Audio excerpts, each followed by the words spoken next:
Guys अगर uses की बात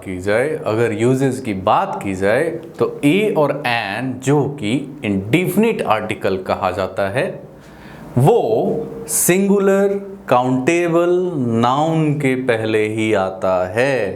अब आप ये पूछेंगे कि सिंगुलर काउंटेबल नाउन इतना बड़ा क्या है ये कॉन्सेप्ट।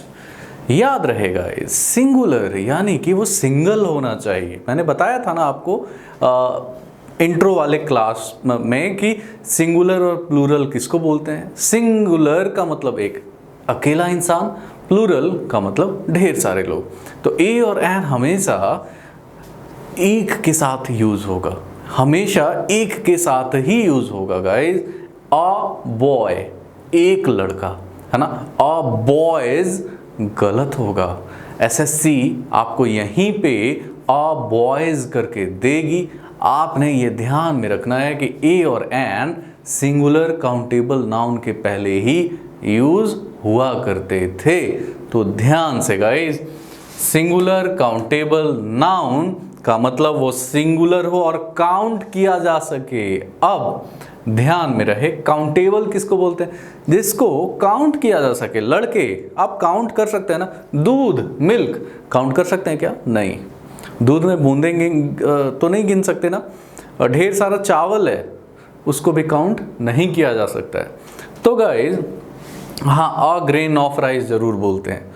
तो काउंट जिसको किया जा सके उसको काउंटेबल नाउन बोलते हैं। तो ये ध्यान में रहे कि आपने ए और एन हमेशा हमेशा उन्हीं जगहों पे लगाना है जहां पे आप वो काउंट कर सके, जहां पे वो सिंगुलर है ना। ये दो क्राइटेरिया आपको फुलफिल जरूर ही करने हैं। एग्जाम्पल की बात की जाए तो अ बॉय एक लड़का, ये सिंगुलर है ना, बॉयज तो नहीं है ना गाइस। ध्यान में, एन अम्ब्रेला एक छाता।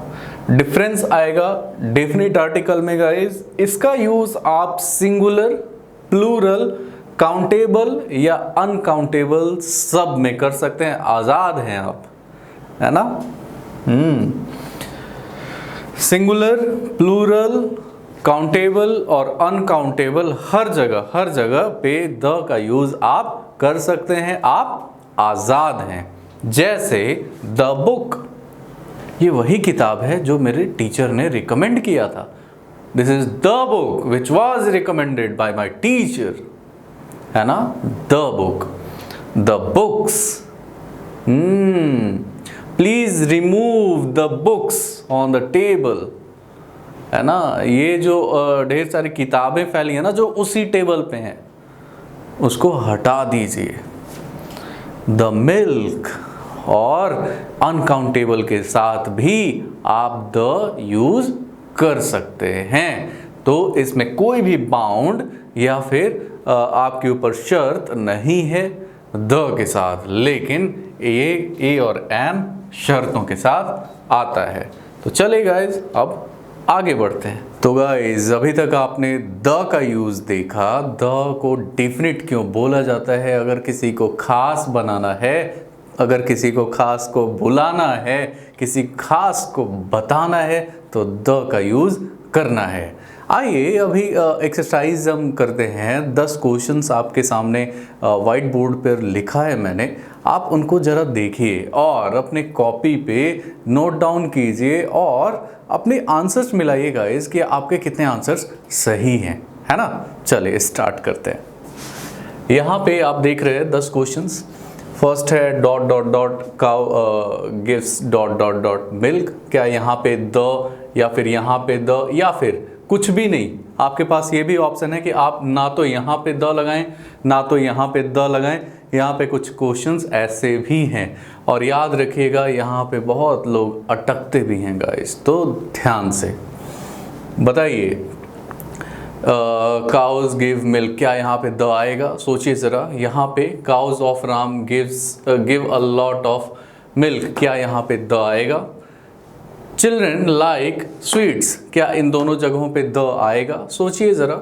Are boys going for a picnic, यहाँ पे द आएगा क्या?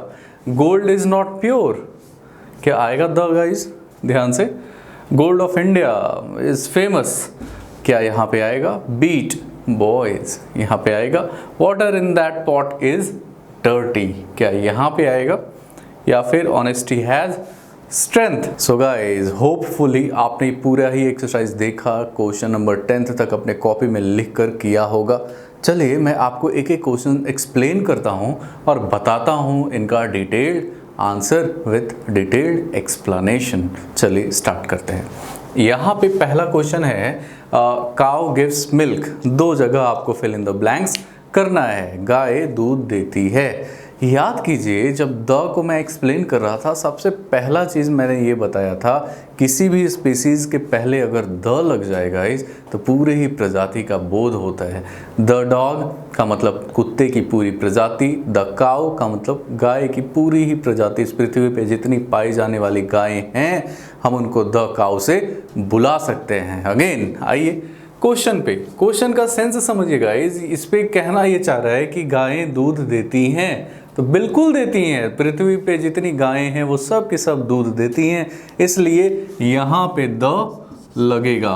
द काउ, जैसे ही आपने द काउ लिखा, the cow gives, again the cow gives, यानी पूरी दुनिया की जितनी गायें हैं वो देती हैं क्या?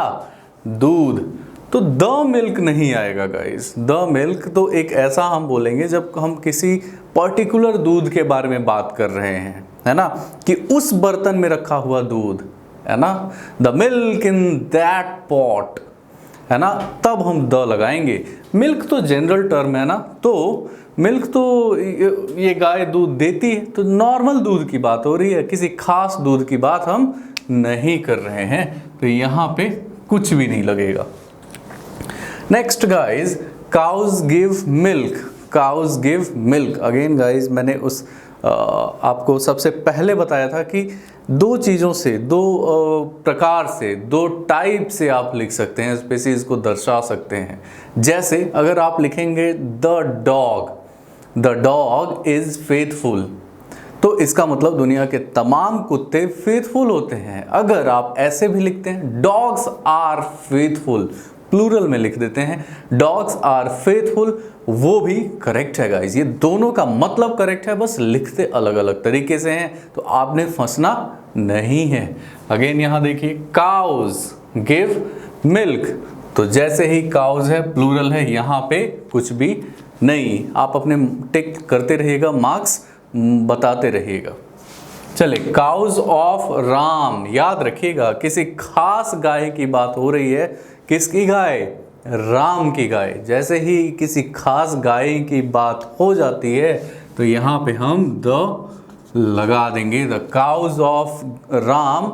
उसके बाद कुछ भी, give a lot of milk, बहुत सारा ढेर सारा दूध देती हैं, ढेर सारा खाना खाती हैं, बहुत सारी हैं, तो आप अपना इधर नहीं ध्यान देंगे। जो सबसे ज़रूरी है द काउज ऑफ राम। और द क्यों यूज़ हुआ गाइस? क्योंकि यहाँ पे राम के लिए गाय का हम राम के गाय की बात कर रहे हैं, है ना।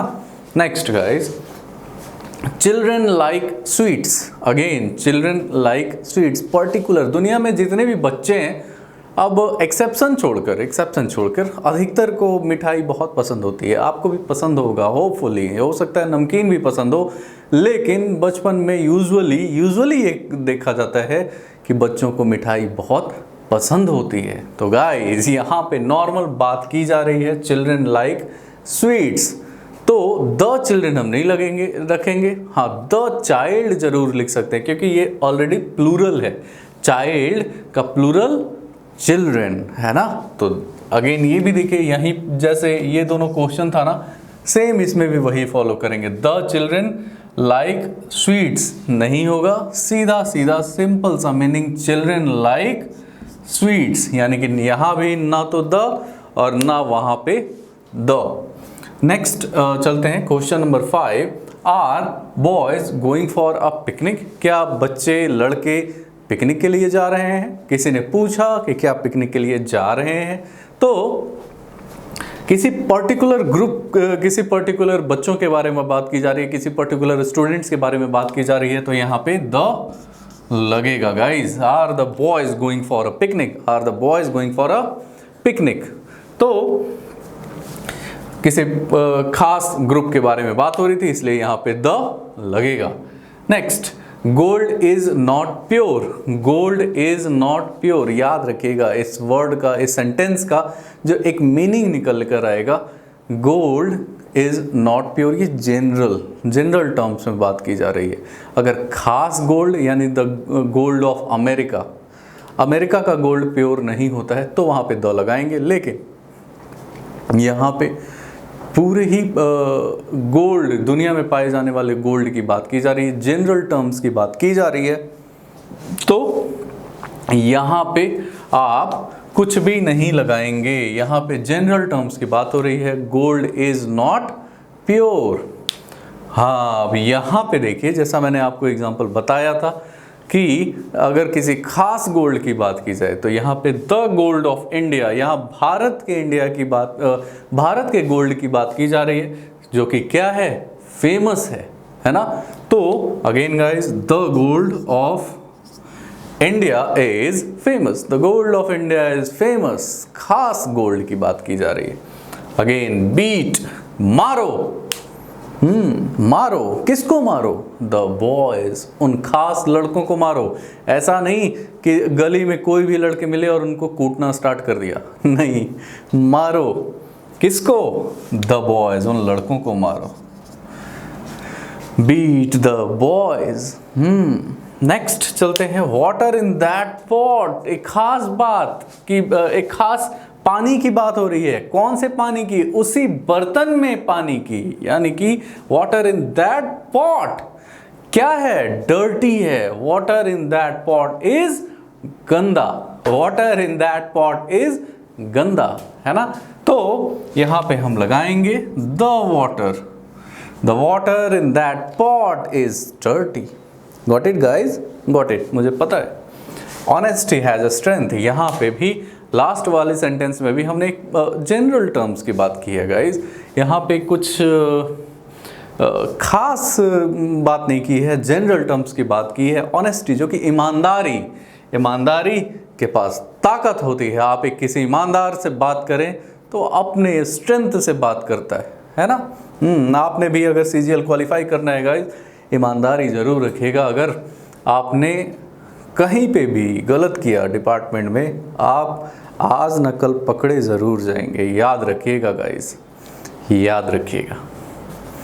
तो यहाँ पे ऑनेस्टी हैज़ स्ट्रेंथ, ऑनेस्टी का अपना एक स्ट्रेंथ होता है, अपनी एक ताकत होती है ना। चलिए, होपफुली आपको ये एक्सरसाइज समझ में आया होगा। आप प्रैक्टिस कीजिएगा, ये धीरे धीरे प्रैक्टिस आपके बेस को बिल्ड कर रहा है।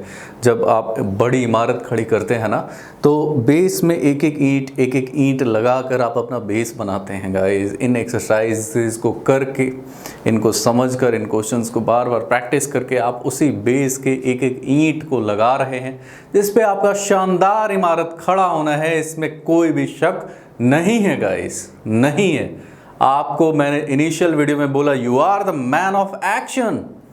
आप एक एक्शन वाला इंसान है जो अपने कमजोरियों पे एक्शन लेना जानता है, और आप उन लोगों में से नहीं हैं जो अपने कमजोरियों पे रोता है। मुझे पूरा विश्वास है गाइस, आप इन लेसन्स को देखेंगे, इम्प्लीमेंट करेंगे और अपने ग्रामर को बेहतरीन बनाएंगे गाइस। चलिए चलते हैं नेक्स्ट लेसन।